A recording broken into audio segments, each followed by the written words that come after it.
Péter Magyar was already here yesterday. He met NATO Secretary General Mark Rutte and Belgian Prime Minister Bart De Wever, and his team was having last-minute negotiations to save as much EU money for Hungary as possible. You know that there was a lot of conflicts between the previous government, previous government of Viktor Orbán, and the European Commission froze 17 billion of EU cash because of corruption, because of rule of law issues.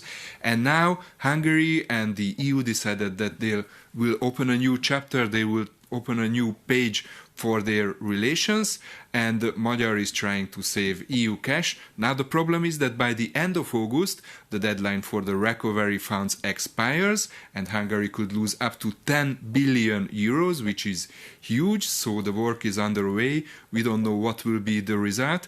Péter Magyar spoke on his social media yesterday, saying that they are close to an agreement, and he also said, very interestingly, that lifting his veto on Ukraine is not a condition to get this money. Let's take a look what he said.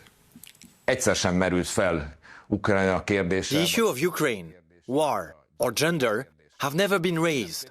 Please, what we're discussing, and as far as amendments to the law are concerned, is the fight against corruption. There are still open cases, but basically we have struck our agreement on many important points. A megállapodásunkat. And of course, Sándor, a big issue for Ursula von der Leyen is Ukraine's potential EU membership. How will that feature today in the talks? Well, Péter Magyar said that officially these issues are not linked, but I don't see any scenarios that, Hungary gets a huge EU payout and they are not lifting the veto at June when, all the countries should agree that Ukraine opens the first chapter. So there might be a decision by Hungary by then. Péter Magyar said explicitly in the past that, he is willing to lift his veto when, Ukraine settles the right of the Hungarian minorities. By the way, it was not his veto, it was Orbán's veto. So, for the moment, technical talks are ongoing with Ukraine and Hungary.